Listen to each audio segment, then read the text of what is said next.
వస్తూ అచ్చెన్నాయుడు లాంటి వాళ్ళు వీళ్ళకి ఇంకా పయ్యావుల కేసు లాంటి వాళ్ళు కొంత ఆయన విధేయత చూపెడుతుంటారు. అది కూడా ఇప్పుడు వాళ్ళు కూడా ఈయన అంగీకరిస్తున్నారు నాయకత్వాన్ని. కానీ మాక్సిమం 70 to 80% లోకేష్ టీమే నడుస్తుంది మంత్రివర్గం. పార్టీ మొన్న ఎప్పుడైతే కమిటీ వేశారో వర్కింగ్ ప్రెసిడెంట్ గా లోకేష్ అన్నారు, దెన్ అధికారిక తరం ముగిసిపోయింది, పెద్దవాళ్ళ తరం, కొత్త తరం రాజకీయం నడుస్తోంది. ఇవాళ ఈ వర్చువల్ ప్రపంచ చరిత్రలోనే ఇన్ని స్క్రీన్లు, 1800 స్క్రీన్లు, 25 లక్షల మంది ఒకేసారి పార్టిసిపేట్ చేశారు.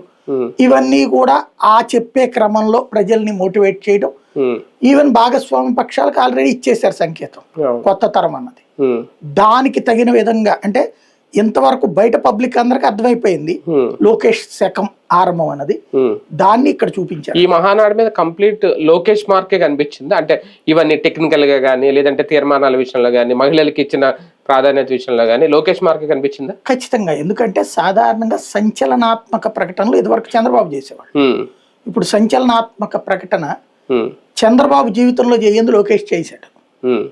ఎన్టీ రామారావు సంచలనాత్మక ప్రకటన ఆ రోజుల్లో చేసినటువంటిది 33% మహిళలకి ఈ స్థానిక సంస్థల్లో రిజర్వేషన్, అలాగే ఆస్తి హక్కు.